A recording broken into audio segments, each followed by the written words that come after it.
The wind was a sculptor of cruel things. It had spent 1,000 years carving the soul out of the land, leaving behind a skeleton of rock and sand.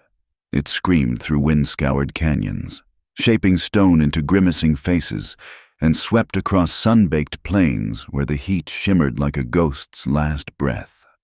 The trees that survived were skeletal things, twisted mesquite and juniper that clawed at the bleached sky, their branches like the arthritic fingers of old men who had died praying for rain.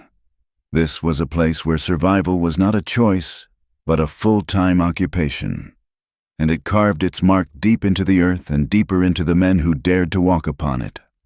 Elijah Kane was one such man. The land had etched itself onto his face, in the lines that fanned from the corners of his eyes and the hard set of his jaw. He rode with the easy, patient slump of a man who knew the saddle better than any bed. His horse, a dust-colored dun, moving with the same weary economy of motion.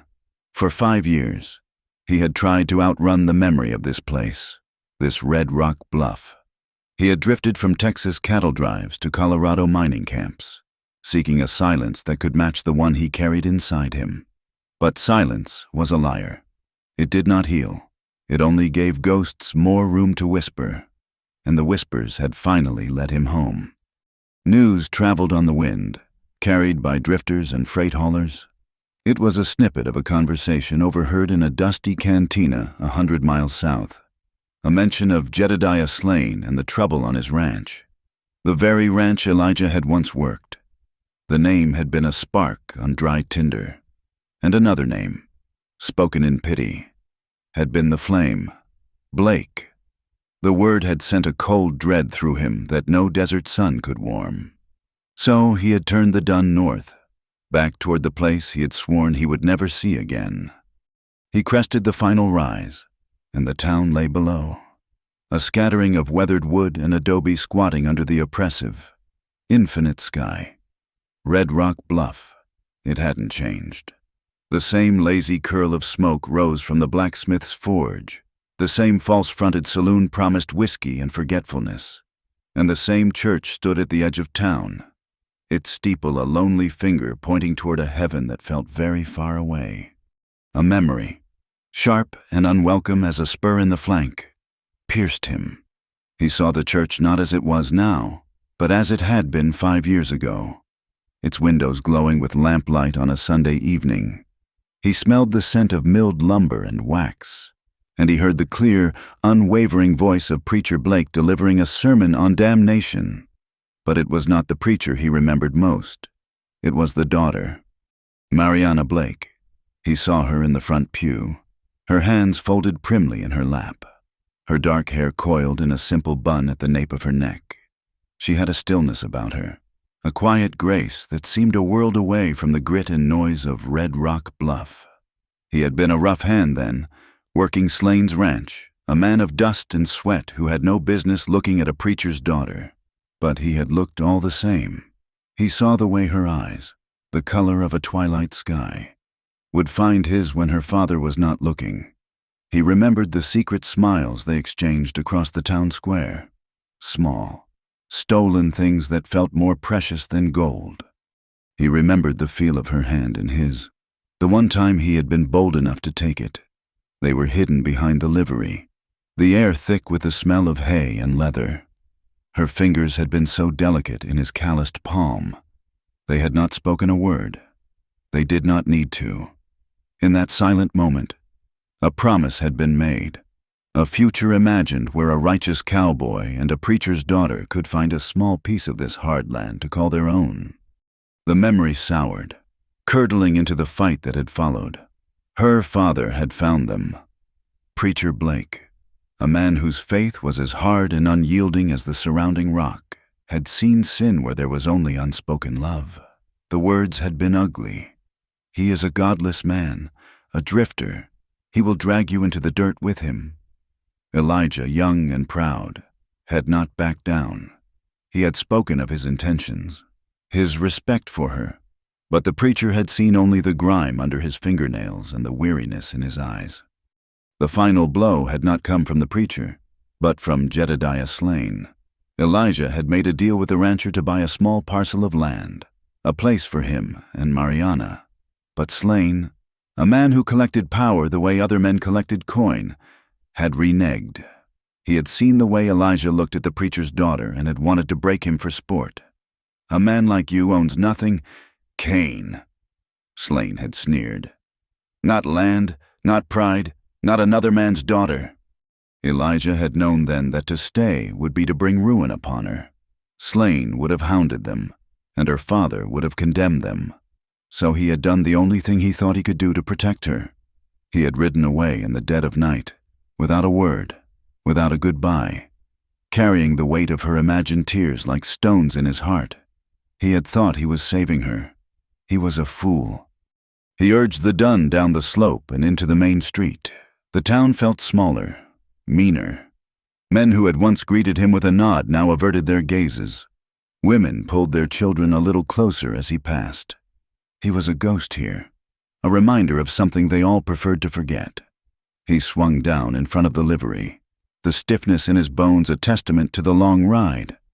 An old man named Silas was still mucking out the stalls, his back bent into a permanent question mark. He squinted at Elijah, his eyes clouded with rage and suspicion. "Cain," he rasped, the name a puff of dust in the air. "Thought you was dead or in Mexico." "Not yet, Silas," Elijah said, his voice low and gravelly from disuse. He tossed the old man a coin. "I need a stall for my horse and a word of news." Silas caught the coin with a gnarled hand. "Whiskey's at the saloon. News is wherever you can find it." "I'm looking for the Blake place," Elijah said, keeping his voice steady. The old man stopped his work and spat a stream of tobacco juice near Elijah's boot. He did not look at him. "Ain't no Blake place no more. Preacher took a fever 3 years back. Buried him up on the hill." The words hit Elijah like a physical blow. He had not considered it. He had imagined the preacher still thundering from the pulpit, still standing between him and Mariana. And his daughter? Mariana. Silas grew even more uncomfortable. He shuffled his feet, suddenly very interested in a loose board in the stable wall. "She's around? Around where?" "Silas." Elijah's voice was harder now, an edge of iron in it. The old man finally looked up, his expression a mixture of pity and fear. "Slane took on the preacher's debts after he passed. The church folk, they didn't have the coin. Slane did. He took the girl on to work it off." Silas looked away again. "She lives out on the edge of his property now, in that old homesteader's cabin by the dry creek." The world seemed to tilt for a moment. Jedediah Slane, the man he had fled to protect her from, now held her in his debt. The phrase, "took the girl on," was a careful one, a town's deliberate way of not saying the uglier truth they all knew. In the unforgiving arithmetic of the West, a helpless woman with debt was no different from livestock or property. She had not been hired. She had been bought. A cold, clean rage washed over Elijah, burning away the weariness of his journey. He turned without another word and walked out of the livery, his boots striking the hard-packed earth with a purpose he had not felt in 5 long years. He did not stop for a drink or for food. He walked through the town and out the other side, following the dusty track that led toward Slane's vast ranch. The cabin was even smaller and more dilapidated than he had imagined. It was little more than a shack, its wood gray and splintered, its roof sagging in the middle like a tired old nag. A few chickens pecked listlessly in the dirt yard, and a single gaunt horse stood tethered to a fence post, its head bowed. A thin plume of smoke, barely a whisper, rose from the mud and stick chimney. And then he saw her.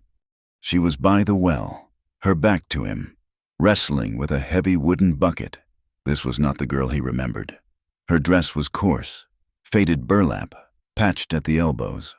Her hair was no longer in a neat coil, but tied back loosely with a piece of twine, strands of it escaping to whip across her face in the ceaseless wind. She was thinner, the elegant lines of her shoulders replaced with a sharp, angular weariness. When she finally heaved the bucket onto the edge of the well, she sagged against the stone, her chest rising and falling with the effort. He stood there for a long moment, his heart a leaden weight in his chest. This was what his protection had earned her. He had left her to the wolves, believing she would be safe in the fold, only to find the head wolf had owned the fold all along. He took a step forward, the crunch of his boot on the gravel, a cannon shot in the quiet air. She whirled around, her body instantly rigid, her hand flying to her throat. Her eyes widened, first in fear of a stranger, then in disbelief as she recognized him. The twilight sky he remembered was gone from her gaze. In its place was a storm, a tempest of emotions that crashed over her face in waves. "Elijah," she breathed, the name a ghost on her lips. He saw it all in her eyes, the shock, the flicker of a desperate, long-buried relief. Then came the shame, a hot flush that rose up her neck as she instinctively tried to smooth her worn dress, acutely aware of her own state. And hard on the heels of shame came the anger, a pure, white-hot rage that burned away everything else. It was the fury of a woman who had been abandoned to her fate, who had prayed for a savior that never came. "You," she spat, her voice raw. He took another step toward her, his hands open at his sides, a helpless, unspoken plea. "Mariana, I just heard." He never finished. She closed the distance between them in 3 quick strides. Her face was a mask of grief and betrayal, tears welling in her eyes and tracing clean paths through the dust on her cheeks. Her hand came up, and she slapped him across the face with all the force of 5 years of pain. The sound was sharp, like a rifle crack, echoing in the sudden silence. His head snapped to the side, a red mark blooming on his cheek. He did not flinch. He did not raise a hand. He stood and took it, knowing he deserved that and more. The violence of the act seemed to break her. The anger drained away, leaving behind only the hollow, aching thing it had been protecting. A sob tore from her throat, a ragged, wounded sound. Her hand, the one that had struck him, fell limp to her side. Her shoulders began to shake, and she collapsed in on herself, weeping with the kind of desperate, hopeless finality that a person finds only at the very bottom of the world. She did not fall to the ground, but stood there, broken and sobbing, as if the last bit of her strength had been spent on that single act of defiance. Elijah's heart fractured. He wanted to reach for her, to pull her in and hold her until the shaking stopped, but he knew he had lost that right. He was the source of this pain, the ghost who had returned only to remind her of how truly alone she was. He stood there, a foot away from the woman he had crossed a desert to find, unable to offer a single word of comfort that was not a lie. Later, when she had gathered the shattered pieces of herself enough to retreat into the dark cabin, slamming the flimsy door behind her, Elijah walked back to town. The sting on his cheek was nothing compared to the fire in his gut. He saw the whispers now, the way the townsfolk looked at him and then looked away, their faces a mixture of judgment and fear. He heard a woman's sharp whisper to her friend as he passed the general store. "Slane's woman. Imagine the nerve. Him coming back here." The hypocrisy was a vile taste in his mouth. These were the same people who had filled the pews of her father's church, who had praised her piety and grace. They had eaten her father's bread and listened to his sermons. And when he was gone, they had stood by and watched Jedediah Slane pick his daughter's life clean like a vulture on a carcass. Their silence had been their consent. His rage had a name and a destination. He did not go to the saloon. He went to the large, imposing ranch house that overlooked the entire valley, the seat of Jedediah Slane's petty kingdom. Slane was on the porch, rocking in a chair of polished oak, a glass of whiskey in his hand. He was a big man, running to fat, with small, intelligent eyes that missed nothing. He watched Elijah approach, a slow, cruel smile spreading across his face. He did not get up. "Well, look what the wind blew in," Slane said, his voice a low rumble of amusement. "Elijah Kane, I heard you were back. Come to stir up old dust?" Elijah stopped at the bottom of the porch steps, planting his feet. He looked up at the man who had ruined everything. "I came about Mariana Blake." Slane took a slow sip of his whiskey, savoring the moment. "Ah, yes, the little church mouse. A hard worker, that one. Paid off a good portion of her father's debts already. Another year or two, she might even be square." "Her father's debts are with the town, not with you," Elijah said, his voice dangerously quiet. "The town couldn't afford to carry the preacher's charity." Slane chuckled. I'm a benevolent man. Cain, I saw a poor orphan girl in need, and I provided her with lodging and honest work. The town appreciates my civic-mindedness." He leaned forward, the amusement in his eyes turning cold and hard. "She belongs here, on my land, working for me. She is a free woman." "Is she?" Slane's smile was all teeth. "She's free to go wherever she likes. As long as she has the $50 she still owes me for her father's casket and outstanding credit at the general store. Funny thing about freedom, Cain, it costs." He swirled the amber liquid in his glass. "So, you see, in every way that matters in this world, she is my property. And I do not appreciate other men sniffing around my property." The insult was deliberate, meant to provoke him into a fight he could not win. A brawl here would land him in jail or in a grave. And it would change nothing for Mariana. It would only give Slane another victory. Elijah held his temper in a grip of iron, letting the cold rage settle into a hard knot of resolve in his belly. "This isn't over, Slane," Elijah said, the words a quiet vow.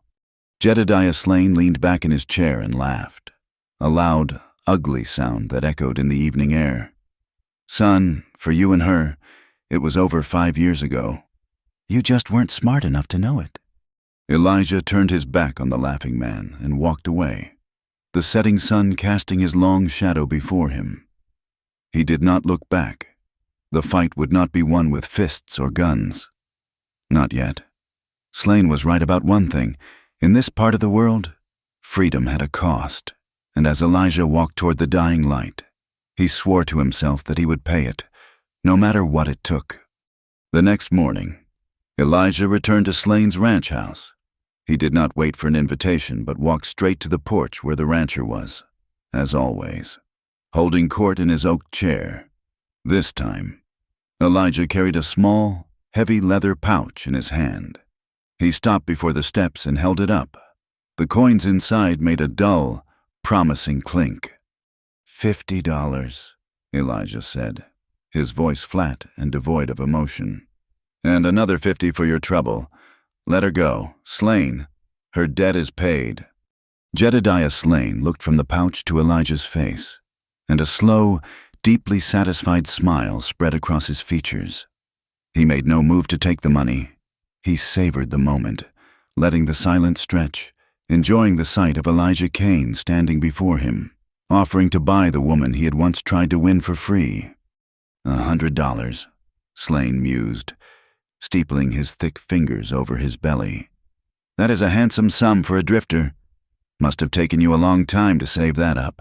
A lot of lonely nights on the trail, I imagine, thinking about what you lost." He chuckled, a low, guttural sound. "But you misunderstand the nature of our arrangement. Cain, this is not about money." "Everything is about money with you," Elijah countered. "Ordinarily, yes," Slane conceded. "But in this case, the educational value is so much higher. You see, every day she works on my land, every time she serves my table or mends a fence.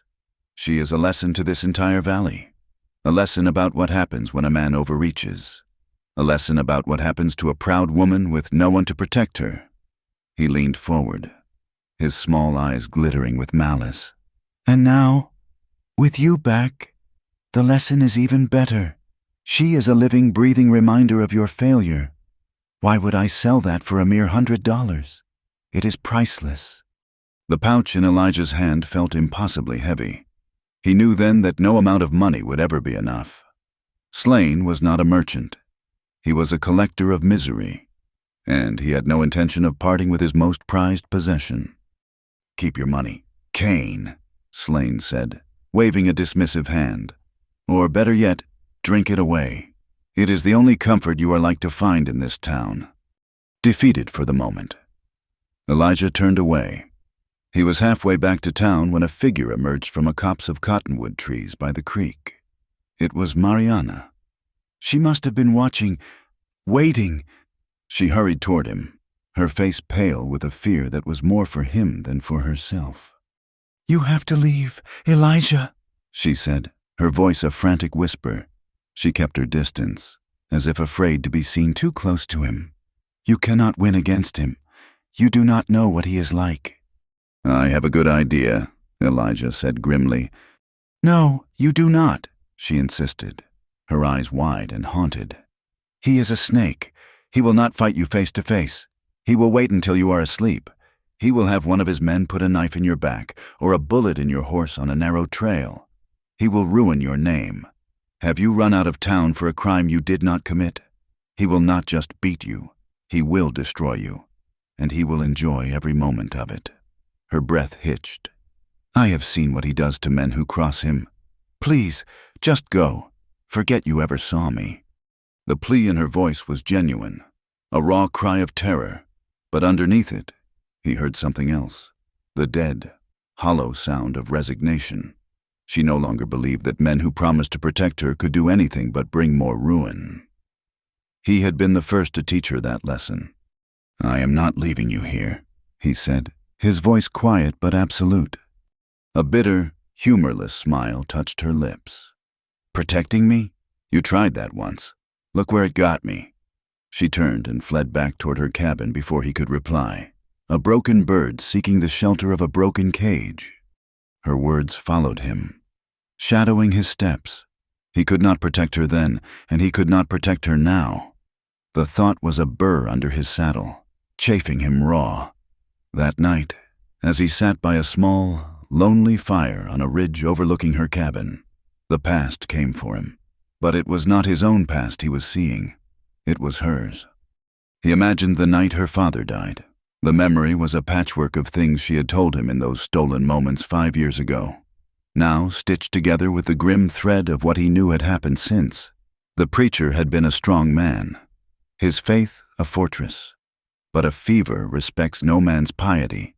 It had burned through him in a matter of days, leaving him frail and delirious. Mariana would have been alone with him in their small house behind the church, brewing teas from herbs that did nothing, wiping his brow with cool cloths that did less, praying to a God who seemed to have turned his face away. She would have listened to his breathing grow shallow, a soft, rattling sound in the oppressive silence of a dying man's room, and then the rattle would have stopped. In the West, death was a swift and practical affair. There was no time for prolonged grief. There were only debts. The preacher had been a good man, but not a wealthy one. He had extended credit at the general store to families in need, had paid for medicines out of his own pocket, and had never saved a dime.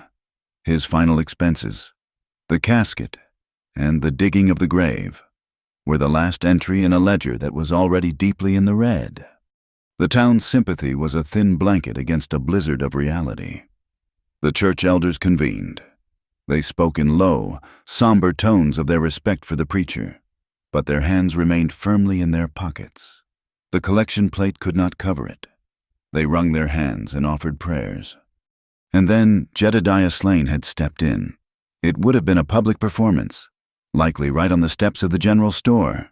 He would have projected an air of somber benevolence, a pillar of the community coming to the aid of a poor orphan.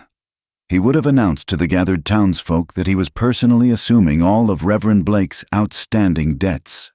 In return, he said, the Reverend's daughter, a fine, hard-working girl, had agreed to come work at his ranch until the sum was repaid. It was, he would have declared, the Christian thing to do. The town had exhaled a collective sigh of relief. Their consciences were clear. Mariana Blake was provided for. They had clapped Slane on the back and praised his generosity, never questioning the nature of a contract signed in grief and desperation by a girl who had just buried her father. They did not call it an auction. They called it charity, but Mariana was sold all the same. The years that followed would have been a slow, grinding erosion of her soul.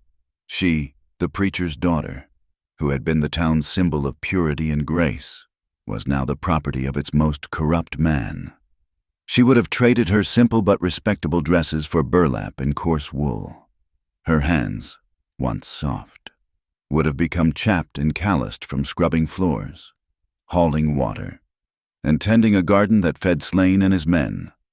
The worst would have been the humiliation, serving meals to the leering ranch hands who knew exactly what she was, a woman without protection, enduring the smug, proprietary looks from Slane himself, living every day with the knowledge that she was trapped, her father's good name perversely twisted into the chains that bound her. Elijah stared down at the faint, flickering light in the window of her cabin. She was not just a woman he had wronged. She was a survivor of a war he had not even known she was fighting, and the thought of leaving her to it was no longer an option. It was a sin. He did not approach her the next day, or the day after. He knew she needed space, and he knew his presence was a torment. But he did not leave. He moved his camp to a hidden spot in a ravine, a quarter-mile from her cabin, close enough to see, but not to be seen. From there, he began his own silent campaign. One morning, she woke to find a freshly dressed rabbit and 2 quail lying on her doorstep. Left sometime in the pre-dawn darkness, she hesitated, her first instinct born of fear and suspicion. But the hunger in her belly was a more powerful force. She took the game inside. The next day, it was a small sack of flour and a tin of coffee. The day after, a new whetstone for her dull kitchen knife and a sturdy axe head to replace the chipped one he had seen leaning against her woodpile. They were small things, practical gifts from a ghost, an unspoken apology written in the language of survival. One night, under the cold, indifferent light of a sliver of moon, he crept down to her property. A section of the pole fence that enclosed her small pasture was broken, the wood rotten. Her gaunt horse was in danger of wandering off, or, worse, being seen as a stray and claimed. With tools muffled in cloth, he worked in silence, his movements economical and sure. He sawed out the rotten sections and replaced them with lengths of sturdy juniper he had cut and carried down from the hills. He worked for hours, the only sounds the scrape of the saw and his own quiet breathing. By the time the sky began to gray in the east, the fence was strong again. He was gone before the first birds sang. He gave her a full day before he approached again. He found her scattering feed for her chickens, her movements slow and weary. When she saw him, she did not run. She simply stopped, her shoulders slumping, and waited. He walked to the new section of fence and rested a hand on it. It looked like it needed mending. She did not look at the fence. She looked at him, her eyes holding the accumulated pain of 1,000 lonely nights. "Why are you doing this, Elijah? Why are you tormenting me?" "I am not tormenting you," he said, his voice low. "I am trying to help." "I do not want your help," she cried, the words tearing out of her. "I wanted your help 5 years ago. Where were you then? Where were you on the night my father died? Where were you when they stood on the steps of the store and calculated my worth like I was a brood mare? Where were you for the 3 years I have spent scrubbing Jedediah Slane's floors and putting up with the way he looks at me? You were gone. You ran away and left me to face it all alone." Every word was a lash, and he stood and took them, knowing he deserved the sting. "I thought I was saving you," he finally said, the confession a raw wound in the open air. "Your father hated me. Slane was trying to ruin me. I knew if I stayed, they would have used you to break me. I thought if I disappeared, they would leave you alone. I thought you would be safe. With your father, with the church. I never imagined I was a fool." "Yes," she whispered, tears tracking through the dust on her cheeks. "You were a fool, and I was the one who paid the price for it." He saw the gulf between them then, a canyon carved by years of pain and misunderstanding. His reason sounded hollow even to his own ears. They were just words. and she had had her fill of men's empty words and broken promises. He needed to show her something more. He walked to his horse, which stood patiently nearby. He untied the worn leather saddlebags and fumbled inside, his calloused fingers searching for the one thing he had carried with him through every dusty town and across every barren plain. He pulled it out and turned back to her. It was a small doll, no bigger than his hand. She had made it for him the summer before he left, a girlish, secret gift. Its body was made from scraps of calico, its hair from strands of black yarn. It had 2 blue buttons for eyes. It was a simple, childish thing, but it was imbued with the memory of a love that had been pure and full of hope. It was not pristine. It was worn, the fabric softened from years of being handled, of being held in the dark of lonely campfires. He held it out to her on his open palm. He said nothing. Mariana stared at the doll. Her breath caught in her throat. She remembered making it, sitting on the porch of her father's house, stitching it together while dreaming of a future that had never come to pass. She had given it to him as a token, a silly little thing to remember her by. She had assumed he had tossed it away the day he rode out of her life. Yet here it was, worn and soft, not like something packed away and forgotten, but like something that had been kept close.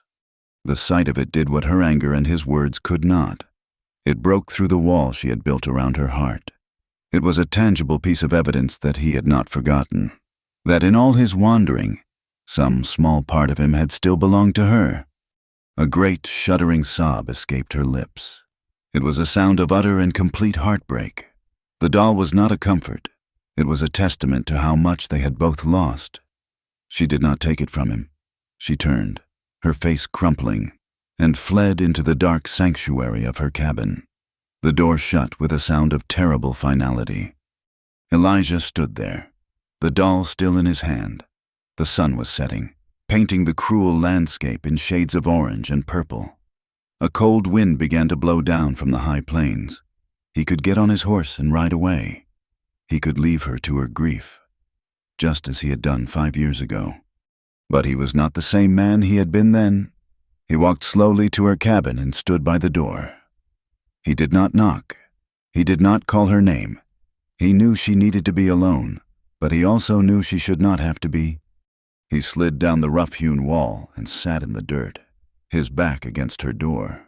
He pulled his hat low and drew his jacket tight against the growing chill. The light from her window was a single, wavering square in the encroaching darkness. Inside, he could hear the faint, muffled sounds of her weeping. He did not try to come in. He did not offer words of comfort. He just sat there in the cold, a silent guardian outside her door, and waited for the dawn. He had left her once. He would not leave her again. The sun rose and set again. Days bled into a week, then 2. A man cannot live on righteous anger alone, and a horse needs more than a livery stall. Elijah Kane needed work. He found it 5 miles west of Red Rock Bluff, at the Miller place. Old Man Miller was a hard but fair rancher with a weathered face and an eye for good horseflesh. He cared less about a man's past and more about his way with a rope and a skittish colt.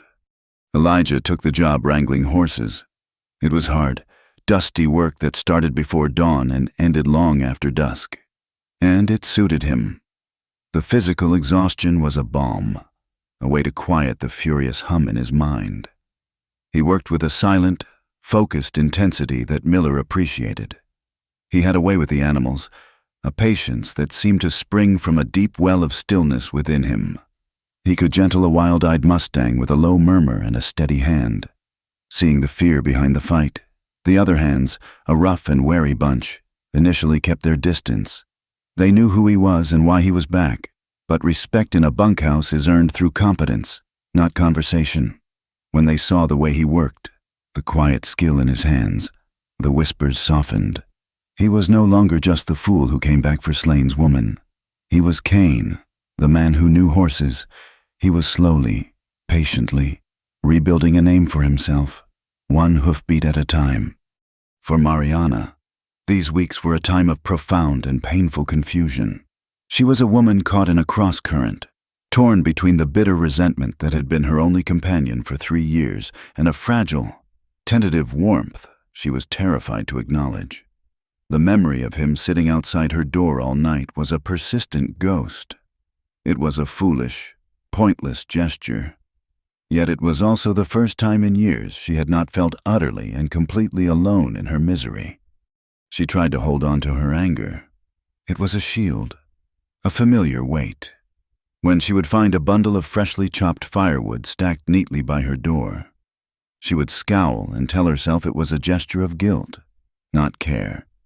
When a small pail of fresh milk from Miller's dairy cow appeared on her step, she would leave it untouched until the heat of the day threatened to turn it, her pride warring with the simple, desperate need. But the shield was cracking. Her gaunt mare, the only living creature she felt any real kinship with, had stepped in a prairie dog hole and lamed its foreleg. The leg had swollen, and the horse stood with its head low, in constant pain. Mariana had tried poultices of comfrey root and mud, but nothing seemed to help. She was on the verge of accepting that she would have to put the animal down, a thought that brought a fresh wave of despair. That evening, she saw Elijah riding the perimeter of the Miller property, his silhouette dark against the bruised purple of the twilight sky.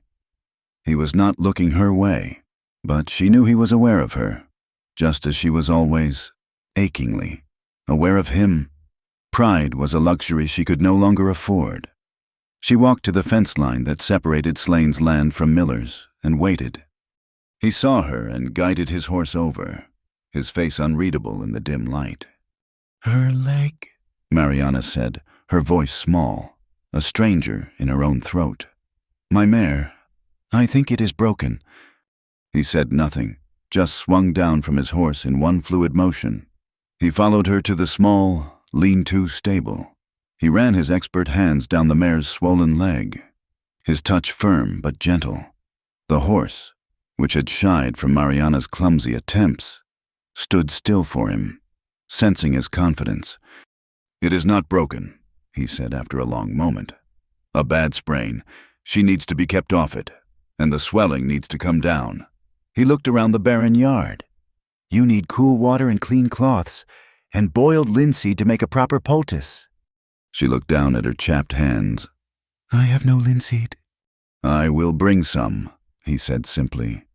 He returned an hour later with a small sack of the seeds and a jar of thick liniment from Miller's stores. He did not ask permission, but set about his work, moving with a quiet efficiency that was both comforting and unsettling. He showed her how to boil the seeds into a thick, warm paste and apply it to the mare's leg, how to wrap it firmly with clean strips of cloth he had also brought. He worked beside her in the lantern light, their shoulders occasionally brushing. In these moments, it was easy to forget the years of pain and to remember the boy who had once shown her a hawk's nest high in the rocks. His voice filled with a gentle wonder. The fragile warmth in her chest grew, a tiny, flickering candle in a vast darkness. She began to speak to him more, not about the past, never about the past, but she would ask his advice on mending the harness or which herbs were best to keep the mites from her chickens, and he would answer, his voice low and steady, his advice always practical and sound. He never stayed long, never pushed for more than she was willing to give. He would leave a brace of rabbits or a stack of wood, and she would, in turn, leave a pail of water for his horse by the fence. It was a silent, fragile truce, a language of small kindnesses spoken across a battlefield of hurt. But Jedediah Slane's small eyes missed nothing. He saw the repaired fence. He noticed the improved health of her horse. He heard the whispers from his own men about Kane working for Miller, about him being seen near the property line. And he did not like it. His ownership of Mariana was absolute in his mind, and her brief, stolen conversations with Elijah were an act of rebellion, a flaw in the perfection of his control. He decided it was time for another lesson. He rode to her cabin one afternoon, his bulk filling the doorway. He did not need to raise his voice. His presence was menace enough. "I hear you have been entertaining a visitor," he said, his voice a deceptively soft rumble. Mariana's blood ran cold. "I do not know what you mean." "Do not lie to me, girl," he said, taking a step inside. The small cabin seemed to shrink around him. "You have been speaking with Cain, after I warned him away, after I made it clear that you are my responsibility." He looked around the cabin, his eyes lingering on the neat stack of firewood by the hearth, wood that was too cleanly chopped for her small axe. "It seems you have forgotten your place. You have forgotten who it was that saved you from being a beggar on the street." He gestured with his head toward the storm cellar doors outside. "You will spend the night in the root cellar, to contemplate your duties, and to remember the consequences of disobedience." Terror, cold and absolute, seized her. The root cellar was a black, damp hole, infested with spiders and rats. "No," she whispered. "Please." Slane's smile was a thin, cruel line. "It is for your own good, a lesson in gratitude." He grabbed her arm, his fingers digging into her flesh like talons, and dragged her outside. He forced her down the rickety ladder into the suffocating darkness, the smell of damp earth and decay filling her lungs. He slammed the heavy wooden doors shut, and she heard the solid, final sound of a thick iron bar being dropped into place. Then there was only blackness and the frantic, terrified beating of her own heart. That evening, Elijah rode to the fence line as he usually did, carrying a small piece of salt pork he had traded for. He waited. The sun sank, and the cabin remained dark. No lantern was lit. A knot of unease tightened in his stomach. He tethered his horse and made his way to the cabin, moving through the shadows. He called her name softly. There was no answer. He peered through the single grimy window, but the inside was black as pitch. He circled the small building, and that is when he saw it. The heavy iron bar laid across the outside of the cellar doors. It was a lock. You do not lock a cellar from the outside unless something is inside that you want to keep there. A cold dread, colder than any winter wind, washed over him. He knew, with a sickening certainty, who was in there, and he knew who had put her there. A storm broke behind his eyes. The quiet, patient man who gentled horses was gone, consumed by a pure, white-hot rage. He tore at the iron bar, his fingers raw against the rusted metal, and threw it aside. He heaved the heavy doors open and peered down into the darkness. "Mariana," he called, his voice rough with fury. A small, whimpering sound came from the blackness below. He scrambled down the ladder and found her huddled in a corner, her body trembling uncontrollably, her face streaked with tears and dirt.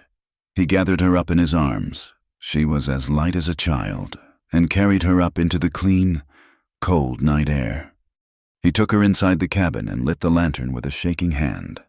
In the flickering light, he saw the raw marks on her arm where Slane had grabbed her. He saw the terror that still lingered in her eyes, and something inside him snapped. He laid her gently on her cot, covered her with a thin blanket, and turned to the door. "Where are you going?" she whispered, her voice a fragile thread. "To finish this," he said, his voice a low growl that he did not recognize as his own. He did not take his horse. He walked, almost ran, the miles to Slane's ranch house, the rage of fire in his blood. He did not stop at the porch. He kicked the front door open, the wood splintering around the lock.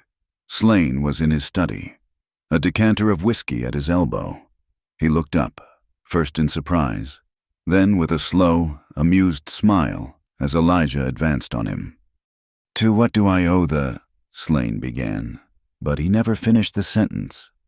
Elijah crossed the room in 3 long strides and hauled the bigger man out of his chair by the front of his shirt. He slammed him against the wall, the impact rattling the glass in the windows. He drew back his fist, every fiber of his being screaming for violence, for a brutal and final retribution. He wanted to feel the man's bones break under his knuckles. He wanted to silence the smug, cruel voice forever. "You touch her again," Elijah snarled, his face inches from Slane's. "And I will kill you." Suddenly, the doorway was filled.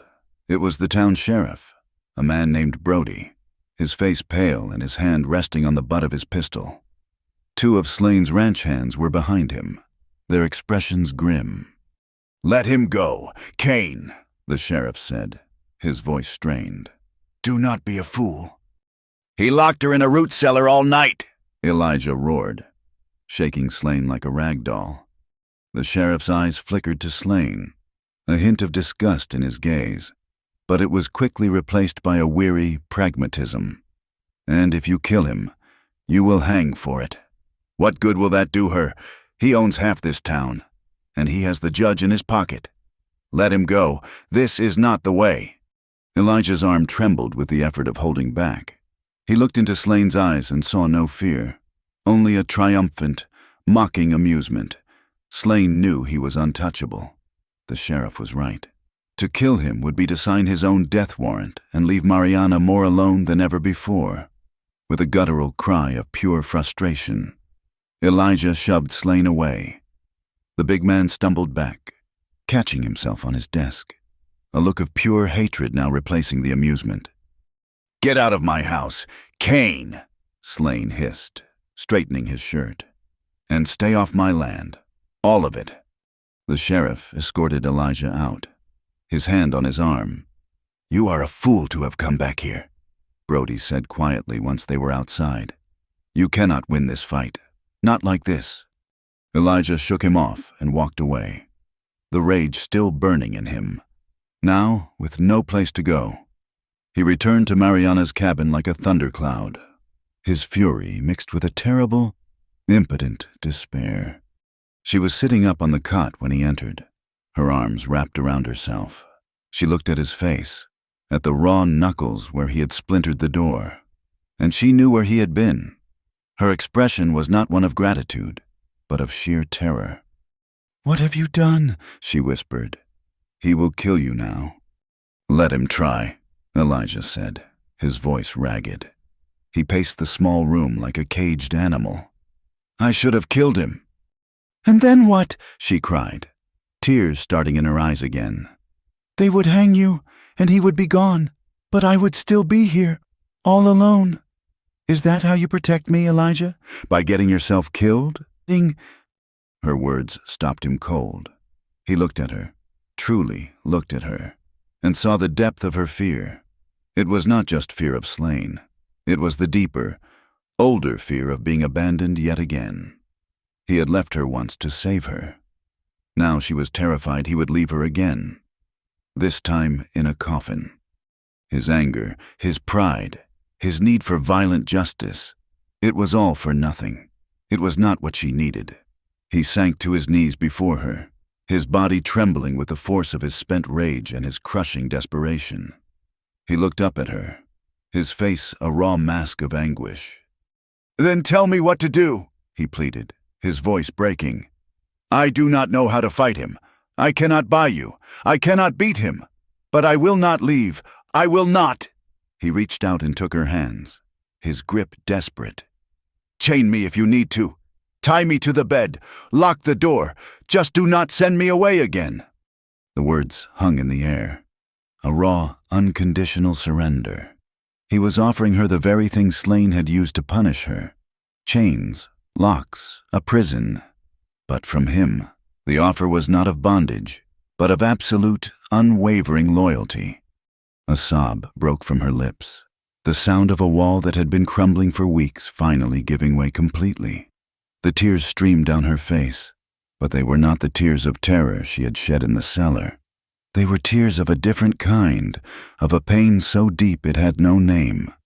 She leaned forward, her body shaking, and whispered through her sobs, the words almost inaudible. "Just do not leave me again." It was not forgiveness. It was not an absolution. It was a plea, a single desperate prayer from the depths of her broken heart. He tightened his grip on her hands. He did not kiss her. He did not embrace her. He simply knelt there, holding her hands, and let her cry. After a long time, Her sobs quieted. She leaned forward until her forehead rested against his shoulder, her body still trembling. He bowed his head until it rested against hers. They stayed like that for a long time, two solitary figures in the flickering lantern light. There were no more words. There were no more tears. There was only the quiet, profound intimacy of two hands held together. Two heads leaned against each other, a shared, silent acknowledgement of the pain they both carried, and for the first time in 3 long, soul-crushing years, Mariana Blake felt the undeniable, unfamiliar sensation of being safe. A fragile peace, as thin and brittle as a skim of ice on a water trough, settled over the small cabin. It did not last. A man and a woman cannot exist in a vacuum, and the world outside the cabin door has a long memory and a sharp tongue. Red Rock Bluff began to talk. The town, having condemned Mariana to a life of silent servitude, was now deeply unsettled by her refusal to remain a ghost.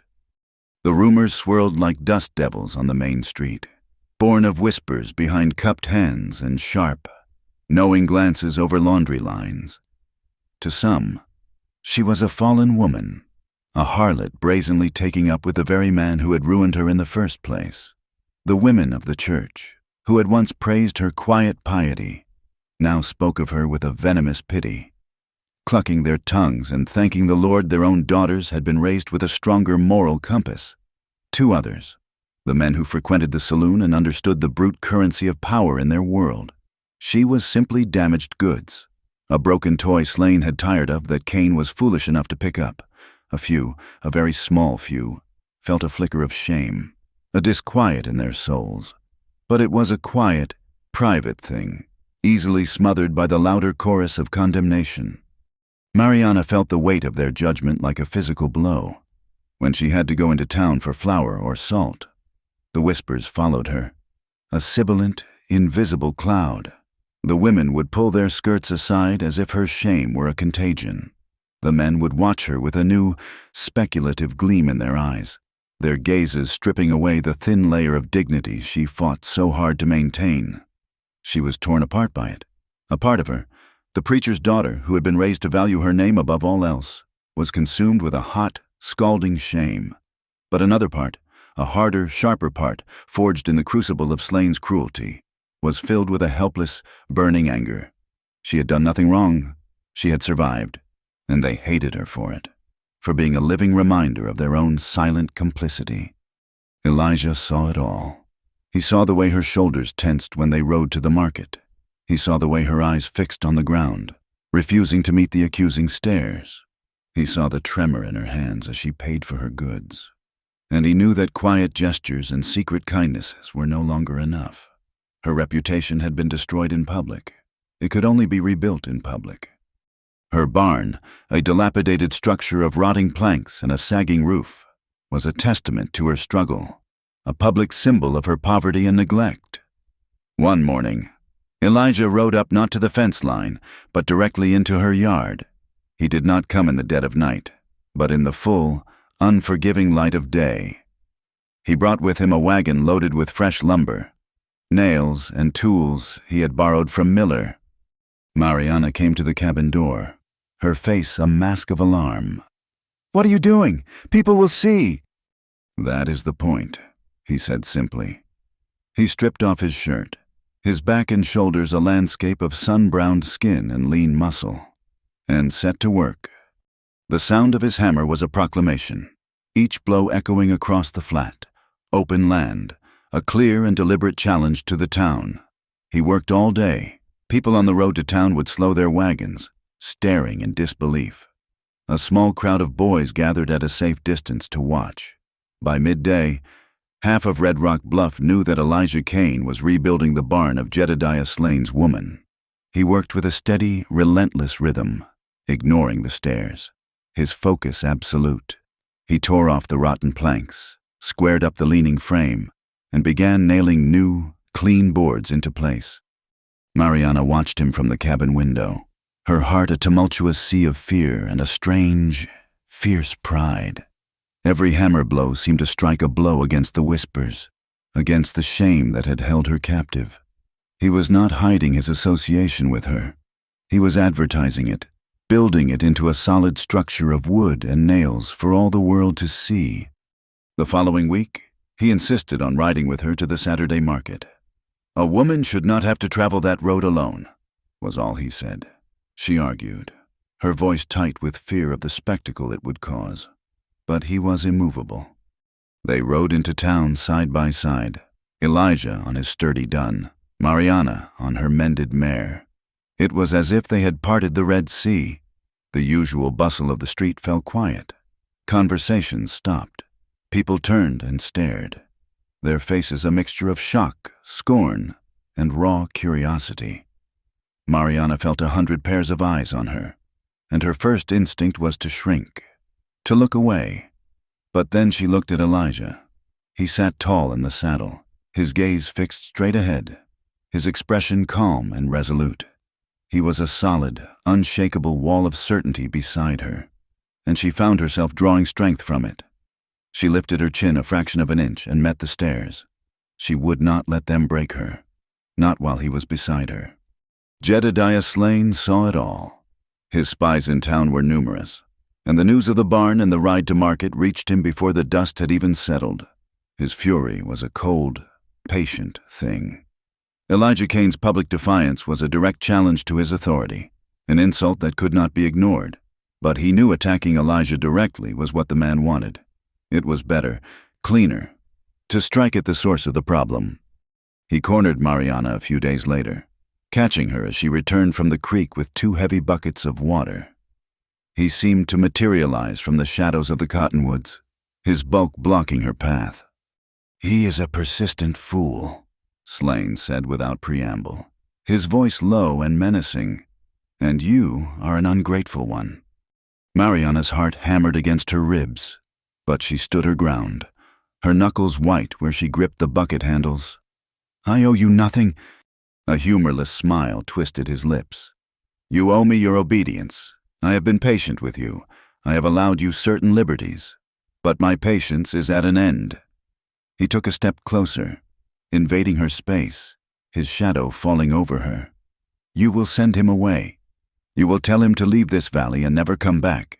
If you do not, I will be forced to take more drastic measures." "What will you do?" she asked, her voice trembling despite her resolve. He leaned in, his voice dropping to a conspiratorial whisper that was more terrifying than any shout. "This little cabin of yours is mostly dry wood. It would be a shame if a lantern were to tip over one night while you were sleeping. A terrible accident." He paused, letting the image sink in. "Or perhaps something worse. Kane is just one man. A lonely trail. A dark night. Accidents happen all the time in this country. Send him away, girl. If you do not, whatever happens to him, and to you, will be on your head." He turned and walked away, leaving her standing there. The weight of the water buckets nothing compared to the crushing weight of his threat. The fear he had instilled in her over the years came rushing back, a cold, sickening tide. That night, she told Elijah what Slane had said. She expected him to be angry, to vow revenge. Instead, he grew very still, his face hardening into a mask of cold calculation. "He is a coward," Elijah said, his voice quiet. "He will not face me. He will send one of his dogs to do his dirty work." He looked toward the well, a thoughtful, dangerous look in his eyes. "And a coward's first move is always poison." For the next 2 nights, Elijah did not sleep. After Mariana had locked her door and blown out her lantern, he would slip away from his camp and find a hidden position in the rocks overlooking her cabin, his rifle across his lap. He sat as still as the stones around him, a patient hunter waiting for the predator. On the 3rd night, his patience was rewarded. Just after midnight, under a moonless, star-dusted sky, a figure crept onto the property. Elijah recognized him immediately. A surly, rat-faced ranch hand named Coker, one of Slane's most loyal men. Coker moved with a furtive, hurried gait, glancing nervously over his shoulder. He carried a small, heavy sack.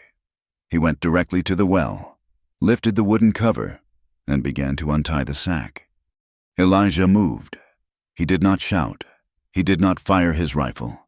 He flowed down from the rocks as silent as a mountain lion, closing the distance before Coker even knew he was there. He put the cold barrel of his rifle to the back of Coker's head. "Drop it," Elijah said, his voice a low whisper of death. Coker froze, a choked cry of terror escaping his lips.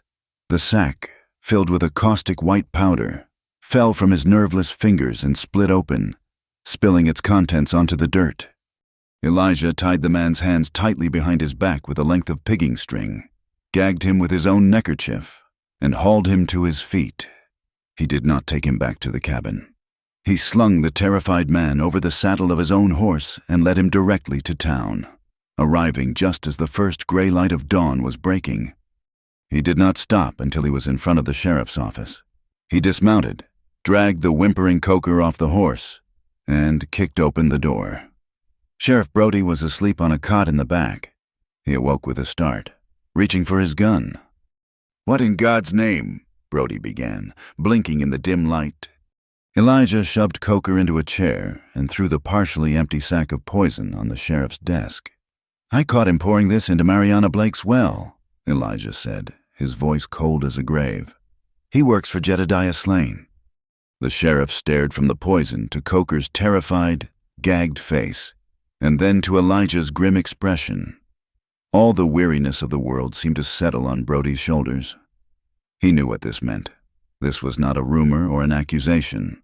This was a man, caught in the act with evidence. It was a public matter now, and he could no longer look the other way. "I will have to hold a hearing," Brody said, rubbing a hand over his tired face. "A formal inquiry. I will send for the circuit judge." When Elijah told Mariana what had happened, her first reaction was not relief, but a new and more profound terror. "A hearing? I will have to testify? In front of everyone? In front of him?" "It is the only way," Elijah said gently. "You have to tell them what he has done, what he threatened to do." "I cannot," she whispered, wrapping her arms around herself. "He will look at me, and the words will not come out. He will twist everything. He will make them believe I am a liar. And then, when it is over, he will make me pay for it. You do not know what he is capable of. Elijah." "I know," he said, "and I will be right there. I will not leave your side."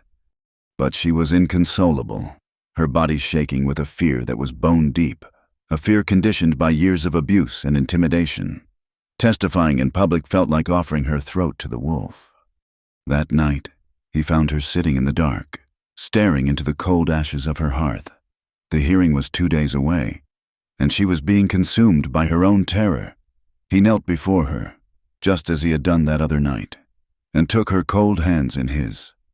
"I know you are scared," he said, his voice a low, desperate plea in the darkness. "And you have every right to be. But you are not the same woman you were a month ago. I have seen your strength. Mariana, I saw it when you faced down this whole town at the market. I see it every day in the way you keep going. You can do this." He squeezed her hands. "I'll stay. I'll fight. I'll chain myself to your side if that is what it takes. But you have to speak. You have to be the one to break his power over you." She looked at him, her eyes shimmering with unshed tears in the faint starlight coming through the window. She saw the fierce loyalty in his gaze, the absolute, unconditional promise. He was not asking her to be saved. He was asking her to find the strength to save herself, and he was promising to stand guard while she did it. Slowly, she leaned forward.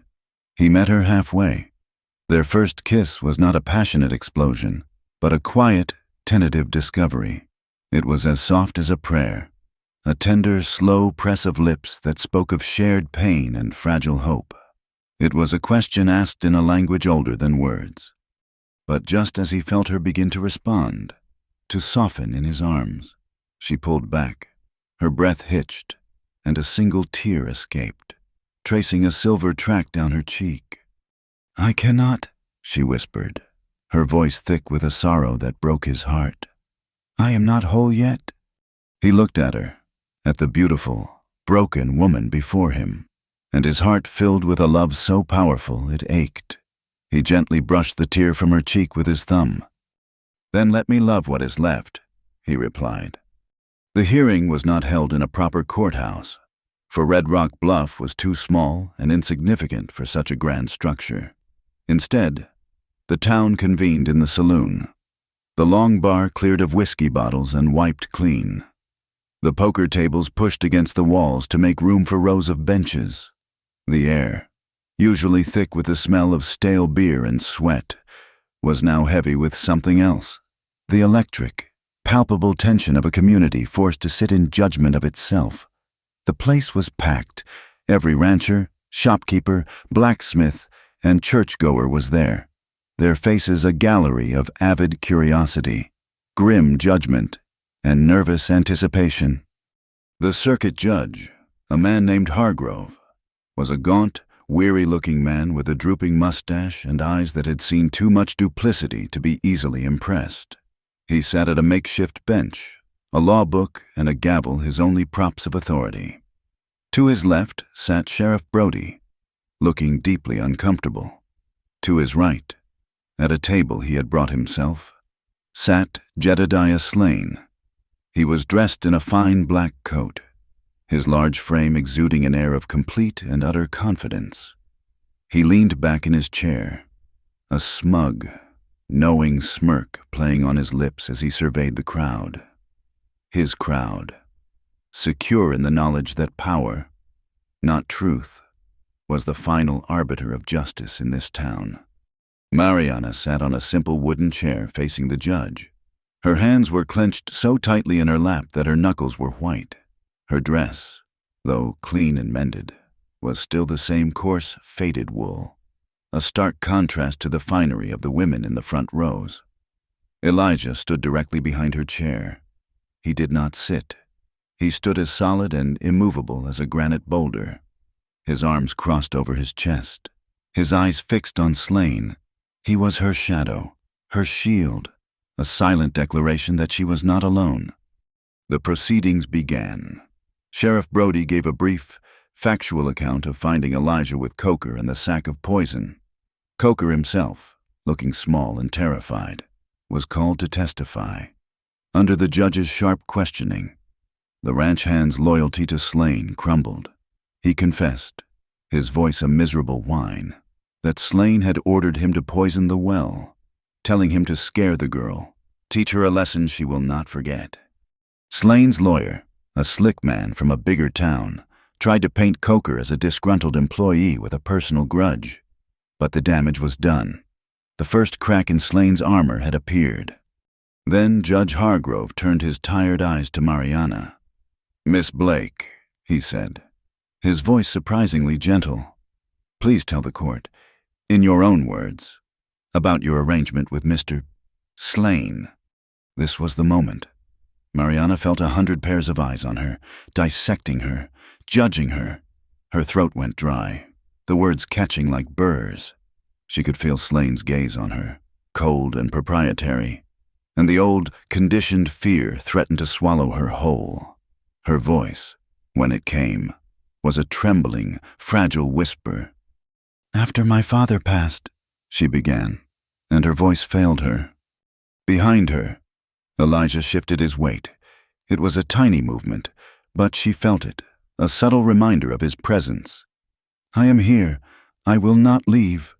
She took a shaky breath, lifted her chin, and found her voice again, this time a little stronger.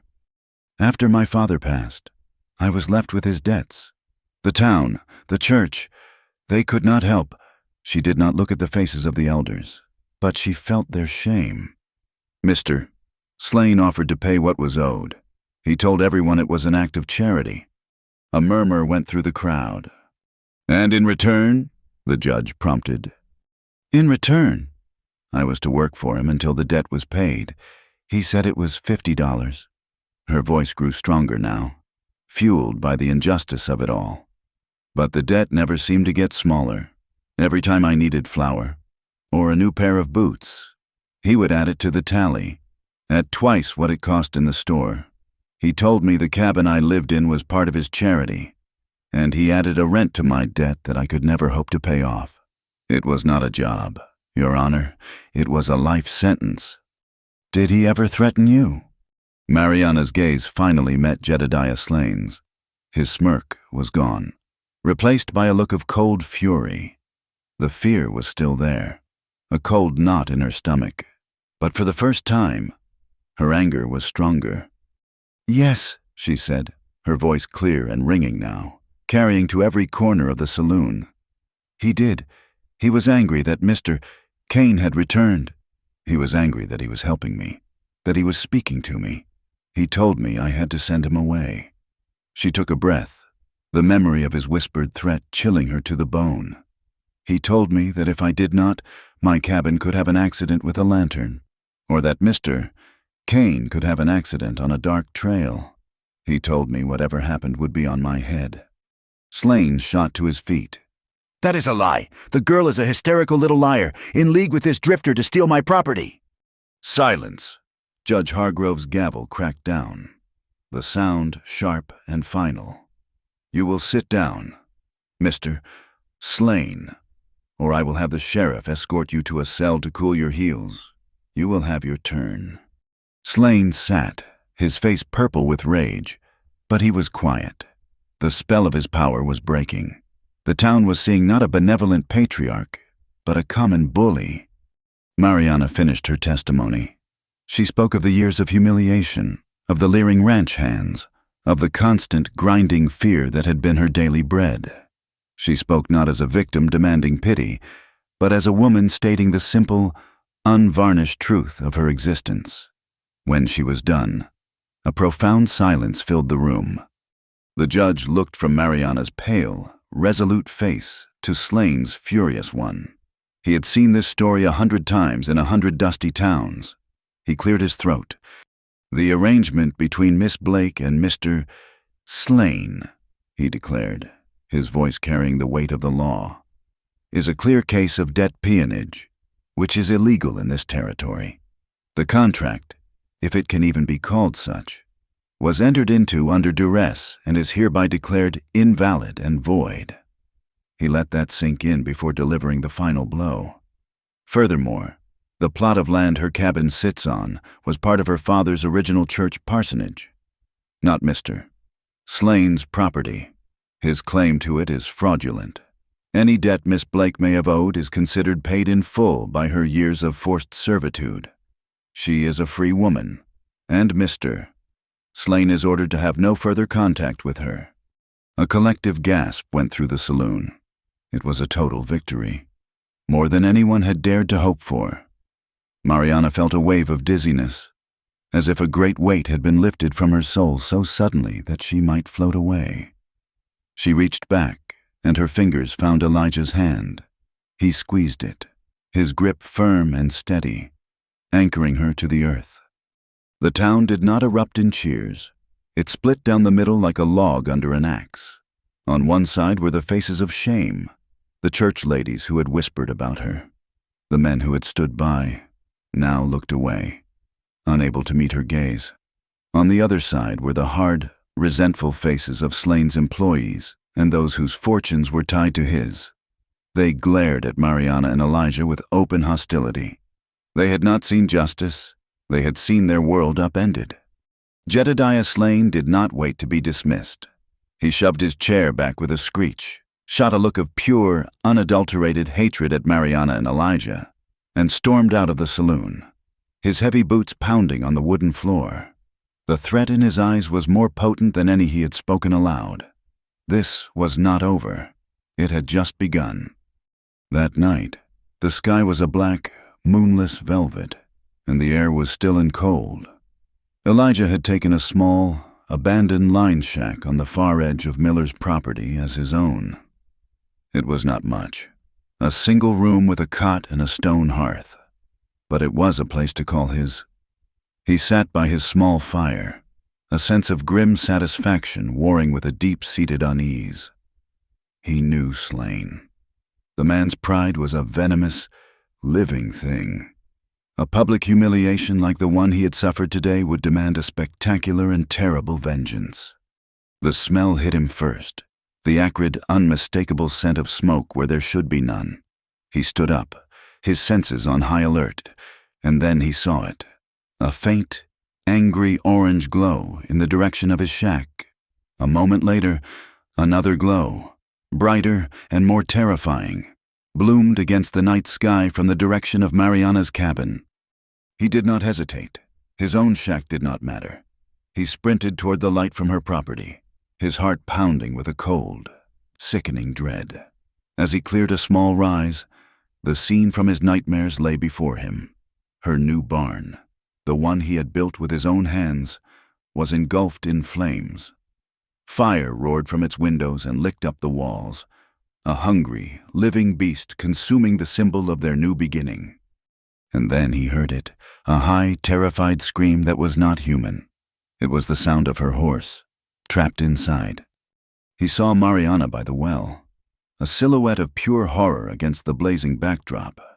She was screaming, a raw, helpless cry of, "No, no, no!" "Stay back!" he roared at her as he ran past. The heat from the fire was a physical blow, scorching his face and stealing the air from his lungs. The main doors were already a wall of flame. There was no way through. He raced around to the side, where he had built a smaller door into the tack room. He kicked it open and was driven back by a wave of thick, choking smoke.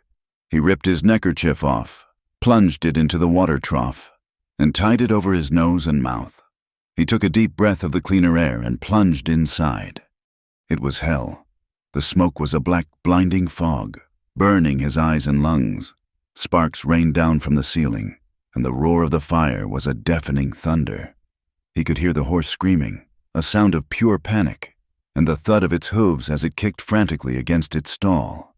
He found the stall door, the wood hot to the touch. The latch was swollen with the heat, and it would not budge. He threw his shoulder against it. Once, twice, the wood groaning in protest. On the third try, the plank splintered and gave way. The horse, its eyes wide with terror, reared back, threatening to trample him. "Easy now, easy, girl," Elijah gasped, his voice a raw rasp. He grabbed for the halter, his hands searing with pain as he touched the hot leather and metal. The horse fought him, crazed with fear, but he held on, his voice a low, steady murmur, a desperate island of calm in the fiery chaos. A burning beam from the roof crashed down behind them, showering them with sparks and embers. He finally got a firm grip and pulled, forcing the terrified animal forward, out of the stall and toward the broken door. They burst out into the night air just as the main roof collapsed inward with a deafening roar, sending a geyser of flame and smoke toward the heavens. He led the trembling, smoke-blackened horse far from the fire and tied it to a fence post. Only then did he stop. Only then did the pain truly hit him. He looked down at his hands. They were a raw, scorched mess. The skin was blistered and peeling, the pain a white-hot agony that seemed to go all the way to the bone. He staggered to the water trough and plunged them in, a strangled cry of pain escaping his lips as the cold water hit the raw flesh. Mariana was there in an instant. Her face was a mask of horror and tear-streaked gratitude. "Elijah," she whispered, her voice trembling. "Your hands." She led him into the cabin, which was blessedly untouched. The barn fire had been the main target. She sat him down at her small table and lit a lantern. With fingers that shook uncontrollably, she fetched the basin, filled it with clean, cool water, and found her mending basket for clean strips of cloth. She knelt before him and gently, so gently, took one of his hands out of the water. She began to clean the burns, her touch as soft as a moth's wing. She worked in silence, tears streaming down her face, falling onto his wounded hands like a sorrowful rain. He watched her, his own pain momentarily forgotten, lost in the fierce, desperate tenderness of her expression. These were not the tears of a frightened victim. They were the tears of a woman who loved him. When she had cleaned and wrapped both of his hands in strips of clean linen, she looked up at him, her eyes shining with a love that was as fierce and bright as the fire that had just consumed her barn. She leaned forward and kissed him. It was not like their first kiss. This was a kiss of raw, desperate, and profound emotion. It was a kiss of gratitude, of shared loss, of a love that had been forged in fire and fear. It was a claiming.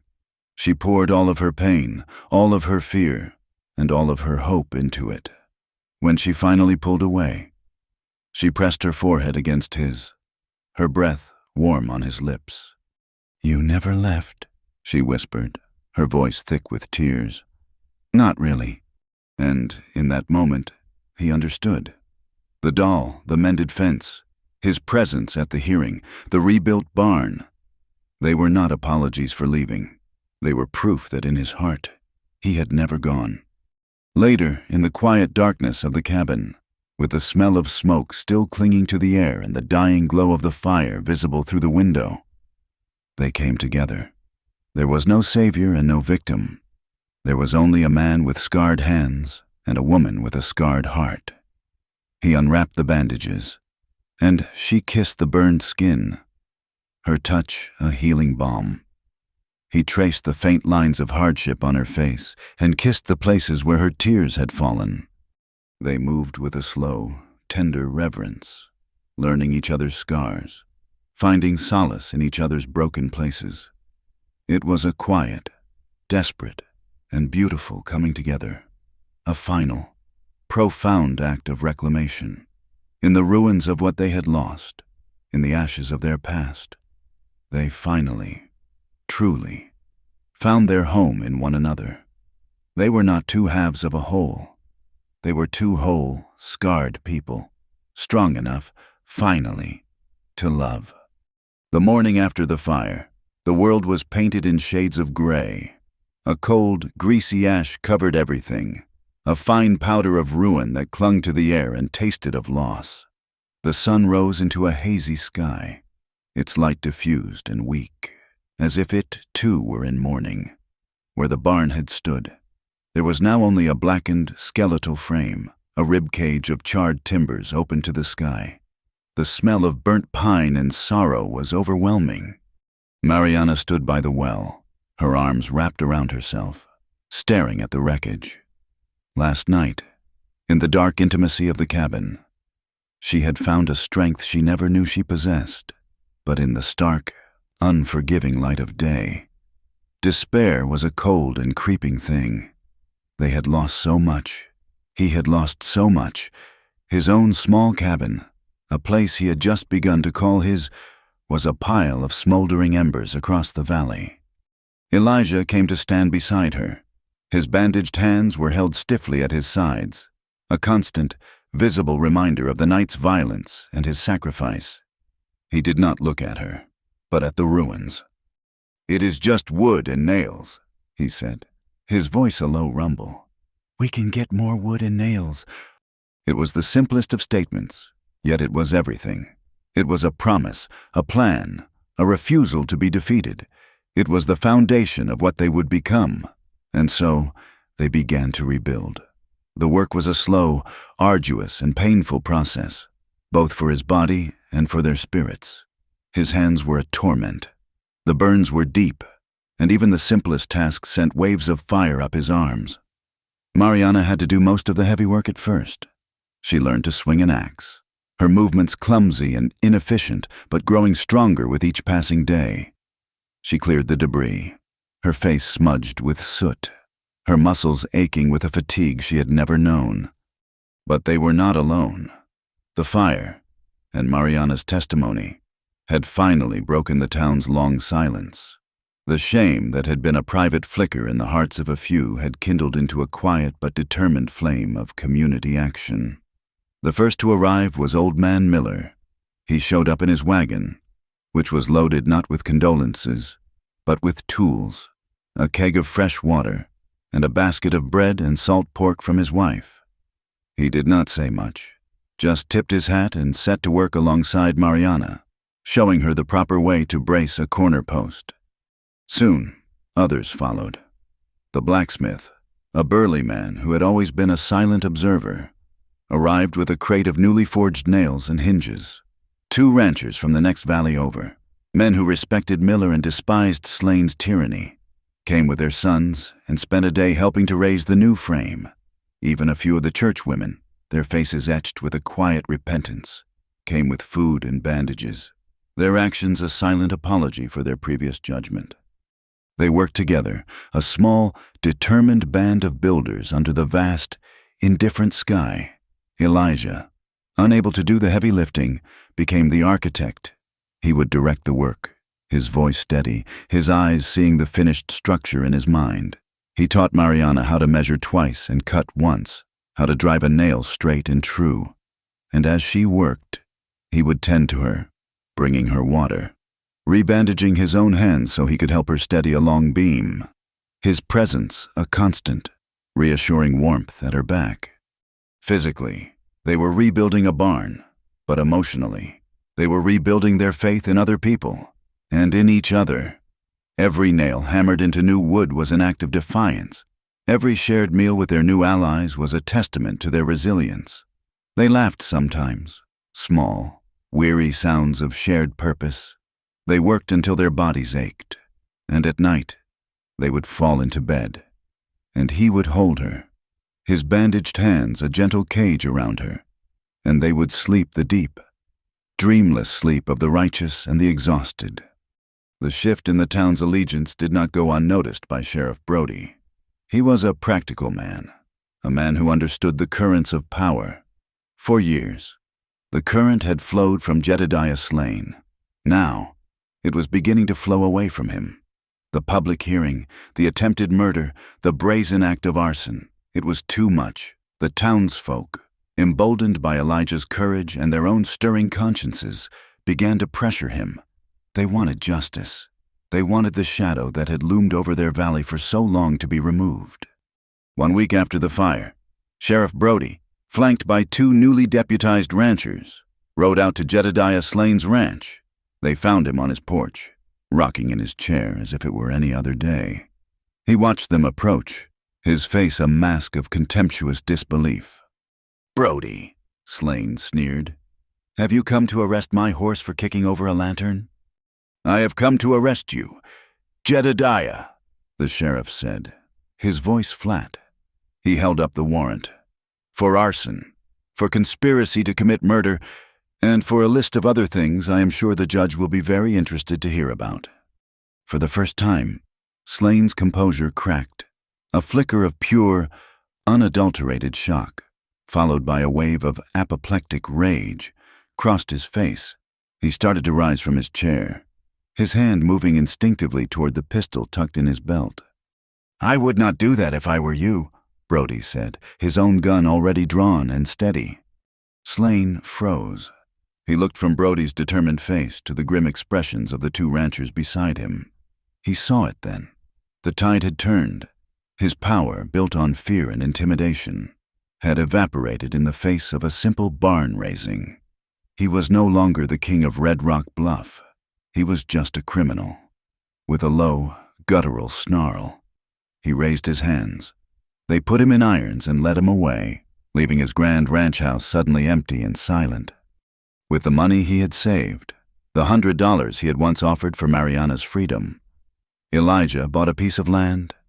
It was not a grand parcel, just 40 acres of rolling grassland a few miles from town, with a small, clear creek running through it and a stand of cottonwood trees for shade.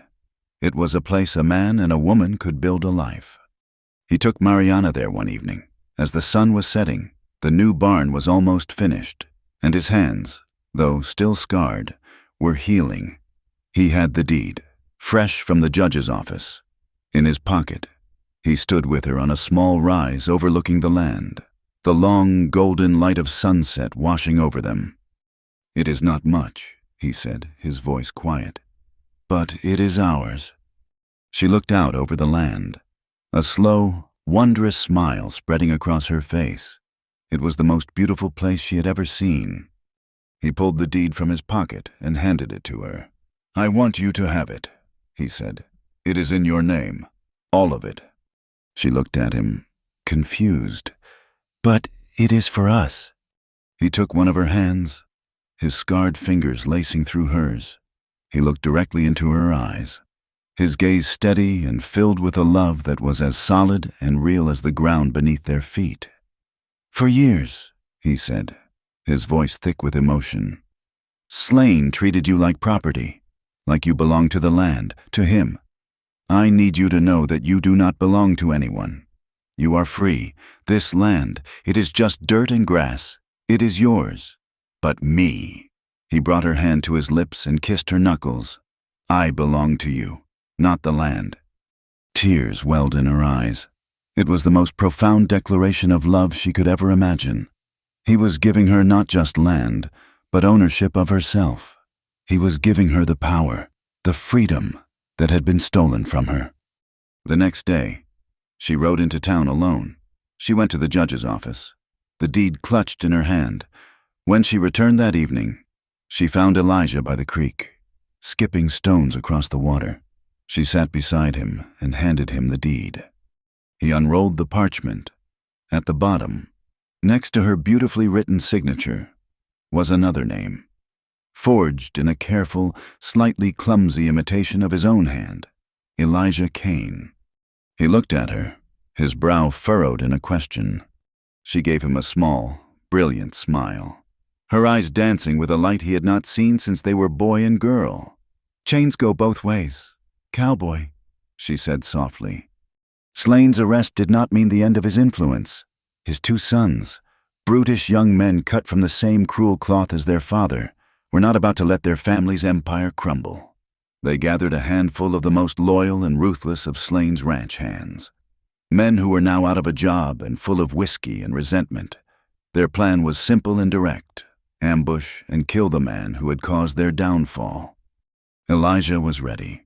He had known this was coming. He had spent his life reading the signs, in the sky, on the trail, and in the hearts of men. He saw the signs now, in the hostile glances from Slane's former men in town, in the unnatural quiet around their new property. He did not tell Mariana about his fears, but he began to carry his rifle with him everywhere, and he never sat with his back to a door. The confrontation came a week later, under a sky the color of a fresh wound. Elijah was riding the fence line of their new property, checking for breaks, when he saw them. 5 riders, spread out, coming at him from the west, the setting sun at their backs, blinding him. It was a classic ambush. But they had underestimated him. He was not a simple ranch hand. He was a survivor.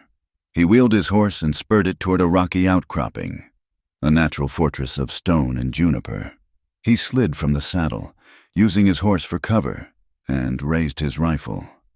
The first shot was not his. A bullet whined past his ear and ricocheted off the rocks with a sharp crack. The fight was on. Elijah did not panic. His movements were calm, deliberate, and deadly. He sighted down the long barrel of his rifle, exhaled slowly, and squeezed the trigger. One of the riders cried out and tumbled from his saddle. The others opened fire, their bullets kicking up dust and stone chips all around him. They were wild, angry shots. His were not. He was not fighting with rage. He was fighting for the woman waiting for him back at the cabin. He was fighting for the life they had just begun to build. He fired again, and another rider's horse went down, pinning the man beneath it. Slane's 2 sons, enraged at seeing their men fall, charged forward recklessly, their pistols blazing. Elijah dropped to one knee, took careful aim, and fired twice, the reports from his rifle echoing in the sudden, terrible silence. The 2 brothers were thrown from their saddles as if by an invisible hand. The last remaining rider, seeing his employers fall, lost his nerve. He wheeled his horse and fled, disappearing into the blood-red twilight. It was over. Elijah stood up slowly, the silence of the plains rushing back in, broken only by the groans of a wounded man and the soft nicker of his own horse. The sky was on fire, but the battle was done. The last vestige of Jedediah Slane's shadow had been scattered to the wind. The story ends, as so many do, at sunset. The new barn was finished, its fresh pine boards glowing gold in the fading light. The air was cool and smelled of wildflowers and clean earth. Mariana was standing in the pasture, braiding small purple asters into the mane of the horse Elijah had saved from the fire. The animal stood peacefully, its coat glossy and healthy, a living symbol of their survival. Elijah walked up behind her, his steps slow and easy. He moved with the quiet confidence of a man who was finally home. His hands, though still marked with the faint, silvery lines of his scars, were strong and capable again. He came to a stop beside her and watched her nimble fingers at work, a small, lopsided smile on his face. His heart was as open as the endless sky above them. She finished with a final, delicate knot and leaned her head against the horse's warm neck, a quiet sigh of contentment escaping her lips. She turned her head and looked at him, her eyes filled with a deep, peaceful love. She asked softly, "Will you ever leave me again?" He leaned in, the rough fabric of his shirt brushing against her arm. He did not answer with words at first. He simply kissed her temple, a gentle, lingering press that spoke of promises kept and a future shared. He pulled back just enough to look into her eyes, his own gaze reflecting the last, beautiful colors of the dying day. "Only when I die," he replied, his voice a low, certain vow, and maybe not even then. Thank you for listening to our story. Comment where you are listening from to connect with others. And be sure to subscribe to the From Wild West channel and share your thoughts in English.